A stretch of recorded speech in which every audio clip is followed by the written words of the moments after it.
শ্বশুরবাড়ি পৌঁছেও মেয়েকে বাঁচাতে পারলেন না বাবা ওম প্রকাশ প্রসাদ। বেলেঘাটা ৩৬ নম্বর ওয়ার্ডের ঘটনা। বাবা মেয়ের শেষ মুহূর্তের ফোনে কথোপকথনের রেকর্ড TV9-এর হাতে।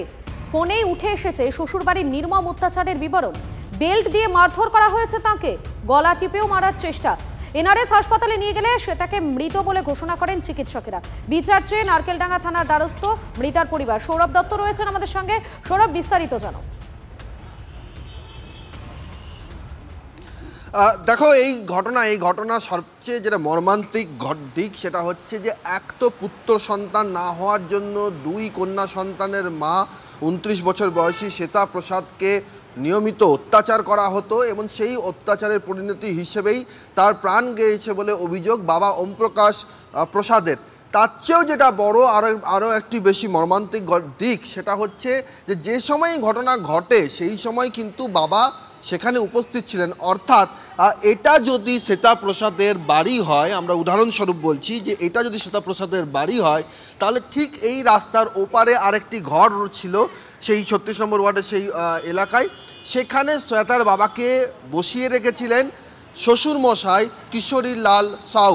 তার বক্তব্য ছিল যে ছেলে এবং বৌমার মধ্যে ঝগড়া হয়েছে, তারা ঘরটা একটু গুছিয়ে নিচ্ছে, আপনি এখানে বসুন। ওই অবস্থায় শ্বেতার বাবা তার মেয়ের সঙ্গে কথা বলেন ফোনে, এবং সেই ফোনের কথোপকথন যে রেকর্ড আমাদের হাতে এসছে সেখানে শ্বেতা স্পষ্টই বলছে যে তাকে প্রতিদিন নিয়মিত অত্যাচার করা হচ্ছে, বেল্ট দিয়ে মারধর করা হচ্ছে, দেওয়ালে মাথা ঠুকে দেওয়া হয়েছে। সেদিনও সেটাই ঘটেছে, অর্থাৎ বুধবার দিন সকালবেলায়।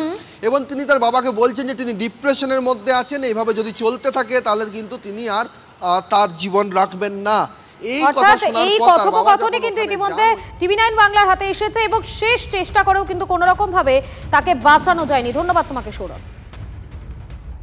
মেয়ে উপরে ও বলতো না যে তোমার তো দুটো কন্যা সন্তান আর সিজার করে বাচ্চা হয়েছে, আর বাচ্চা হবে না।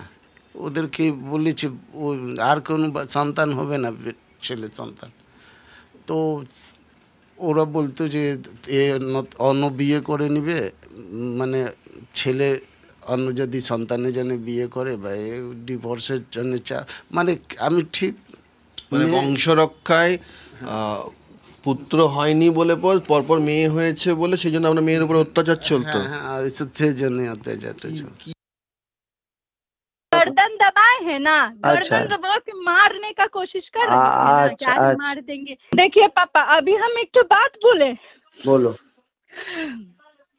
हमको अलग कीजिए, वरना या तो हम फांसी लगा लेंगे और सच में लगा लेंगे।